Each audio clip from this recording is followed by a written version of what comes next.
We're talking today about education and economic development.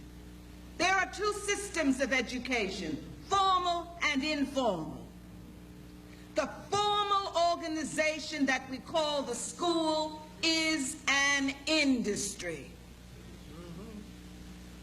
It is not separate from economics. It is a $7 billion industry in New York State alone. In New York City, $7 billion, not counting 40 times that much for the state. So while we talk about developing an educational program that will bring our children and our people to liberation and freedom, please understand that that is not the agenda of the industry. The industry of education is propelled and grows on failure. The more children fail, the more money is generated in the industry of education. The more children fail, the more children go into the mental hygiene, the criminal justice system, and the welfare system. Three other industries. And these industries, each one is controlled by the same oppressor who brought us to these shores to develop the economics of the United States of America. We were not brought here for freedom or beauty. We were brought here for economic development. The myth that our children have been told is that all of the people who came to America came under the same conditions, but that some got up early, stayed up late, worked harder, sacrificed, pulled themselves up by their bootstraps, and therefore have gained an economic advantage. That is not true. That is a myth, like Snow White, Little Tom Thumb, Hansel and Gretel, Little Bo Peep. And it should be relegated to the category of fantasy and myths and legends that have propelled the psychological damage of our people. For you see, this land was taken away from the indigenous Americans. Nobody bought this land. And up to 10 years ago, males of European background were given large tracts of land on Long Island. When you travel across the South and you look at the magnificent plantations and homes there, those people did not buy that land. It was given to them by the European government, by the governments of the states. And enslaved people built that land into magnificent plantations. They built the homes. They built the furniture with their own hands. Some of that furniture still has the engraving of the genius of people of African ancestry. So one of the problems around the issue of education is that the whole psychological aura of what has made the United States of America what it is based on a fantasy. We must begin to help our children to understand no one got up earlier or stayed up later than our people did.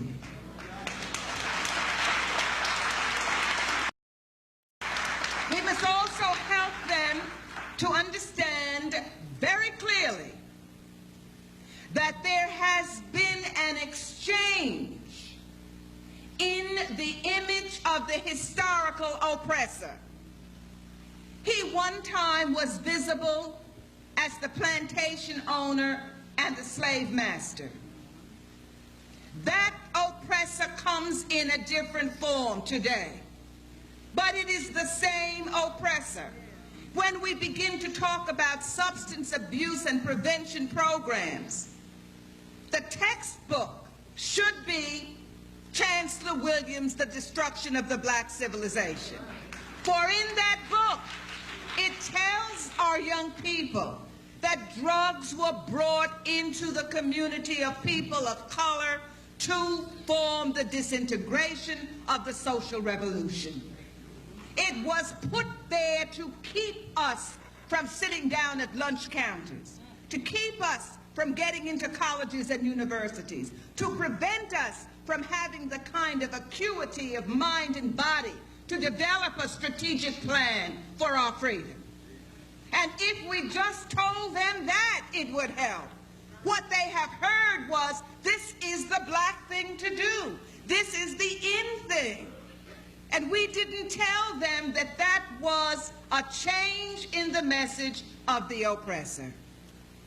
When they begin to become involved in having children before they can be mothers and before they can be fathers, because Superfly, Shaft, No Place to Be Somebody, and all that entertainment that evolved to suppress the notion that not only is black beautiful, but it's smart and powerful and creative and energetic. Not just beautiful, but the media came in place to give an image of what constituted blackness. And our children bought that image because there was a vacuum there. That is the informal educational system. But if we remind our young girls that teenage pregnancy for women of African ancestry is patterned after the lack of an understanding of the fact that in the institution of chattel slavery, teenage girls of African ancestry were forced to have children. They had to breed by the slave master to increase the slave population, and they were forced to breed with men of African ancestry without any look at the affection, the depth of the relationship, or the commitment. They were forced to do that to increase the slave population. And today, because they don't know that history, they choose to become mothers when they are not emotionally prepared to mother. The best possible prevention to teenage pregnancy is information and hope. The only thing we guarantee a teenage girl of African ancestry in the United States of America is welfare if you have a baby.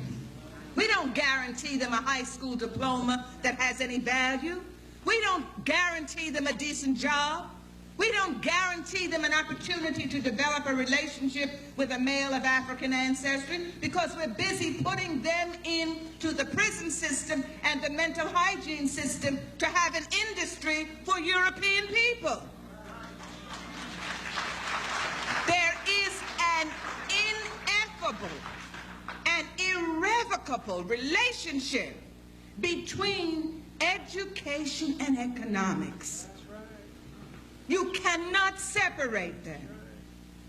If we would tell the young men who think that you raise your manhood ratio depending upon the number of children that you have by women for whom you have no affection, that's not black. That's an imitation of the slave master. For in this country, he is the only person who had children by women for whom they had no affection, and they did not intend to be a father to those children.